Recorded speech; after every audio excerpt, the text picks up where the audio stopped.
Good morning friends. তো আজকে আমি একটা হোম রেমেডি নিয়ে এসেছি। তার কারণ হচ্ছে আমাদের এখানেও যেমন গরম পড়েছে ব্যাঙ্গালোরে, কলকাতাতেও প্রচুর গরম পড়েছে। তো বাড়িতে থাকি, বাইরে যাই করি না কেন, মুখের অবস্থা পুরোটাই খারাপ হয়ে যাচ্ছে। ট্যান পড়ে, কারণ বাড়িতে থাকলেও একটা তাপ তো সূর্যের তো আছেই, আর তার জন্য স্কিন খারাপ হয়ে যাচ্ছে, স্কিন রাফ হয়ে যাচ্ছে।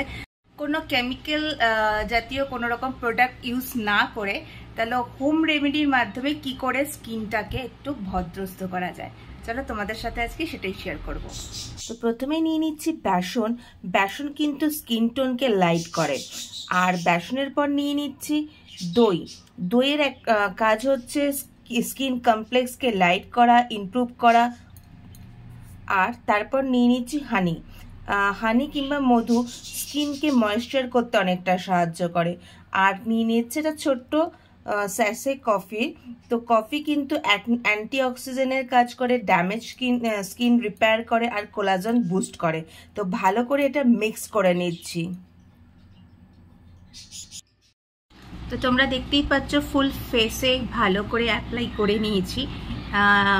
ইভেন গলার যে জায়গাগুলো যতটা সম্ভব দেওয়া পসিবল সেগুলো করে নিয়েছি। তো এখন এটাকে 10 থেকে 15 মিনিট ছেড়ে দিতে হবে যাতে ভালো করে শুকিয়ে যায়। তারপর ভালো করে ঠান্ডা জলে মুখটা ওয়াশ করার পর দেখা যাবে রেজাল্ট কি হলো। তো চলো 10 মিনিট আরামসে চোখ বন্ধ করে একটা হালকা করে বিশ্রাম নিয়ে নিই। তো 10 মিনিট পর দেখো মুখ একদম পুরো শুকিয়ে গেছে, ড্রাই হয়ে গেছে। তো এবার মুখটা ঠান্ডা জল দিয়ে ভালো করে ধুয়ে নিতে হবে। তো ভালো করে মুখটা ঠান্ডা জলে ধোয়ার পর তোমরা দেখতেই পাচ্ছ ট্যান অনেকটা রিমুভ হয়েছে। তাই বলে আমি তোমাদের এটা বলছি না যে মাখার সঙ্গে সঙ্গে তোমরা ইউজ করছো সঙ্গে সঙ্গে ইনস্ট্যান্ট সঙ্গে সঙ্গে পুরো ট্যান রিমুভ হয়ে যাবে। তো এটা সপ্তাহে 2 দিন ইউজ করো, তাহলে কিন্তু তোমরা বেটার রেজাল্ট পাবে। তো আমি এটা ইউজ করে আগেও করেছি, তো তোমরা ভালো করে বুঝতে পারছো যে ট্যানটা অনেকটাই রিমুভ হয়েছে। আর ওয়েস্ট বেঙ্গলে আমাদের ইউটিউব চ্যানেলে ছোট্ট যারা সদস্য ছোট পরিবারের যারা সদস্যরা আছো, তো তাদেরকে বলছি একটু সাবধানে থাকো, কারণ আমরা নিউজে যেটা দেখতে পাচ্ছি ওখানে গরম অত্যাধিক বেশি। তো সেক্ষেত্রে জল বেশি পরিমাণে খাও, আর যাতে অত্যাধিক শরীর গরম না হয়ে যায় তার জন্য সেটা রোদের যখনই বেরোচ্ছে না কেন ছাতার ব্যবহার করো।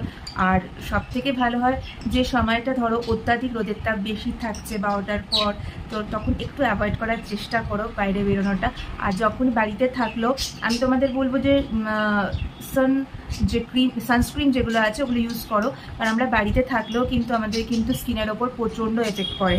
তো অলরেডি আমি নিজে ফেস করছি, তো ওর জন্য তোমাদেরও বলছি যে তোমরা এগুলোর থেকে একটুখানি প্রবলেম ফেস করতে না হয়, তো সেদিকে একটু লক্ষ্য রাখো।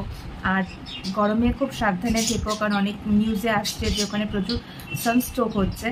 তো তার জন্য রিকোয়েস্ট করছি তোমরাও সাবধানে থেকো, বাকি সবাইকেও ভালো রাখার চেষ্টা করো। তো আজকের মতন ব্লগটা এইটুখানি। আর তোমাদের এই ব্লগটা কেমন লাগলো অবশ্যই কমেন্টসে জানিও, আর লাইক শেয়ার সাবস্ক্রাইব করতে ভুলো না। আর যারা যারা এই রেমেডিটা ইউজ করছো প্লিজ প্লিজ প্লিজ আমাদের কমেন্টসে কিন্তু ভুলো। আজকের মতন টাটা।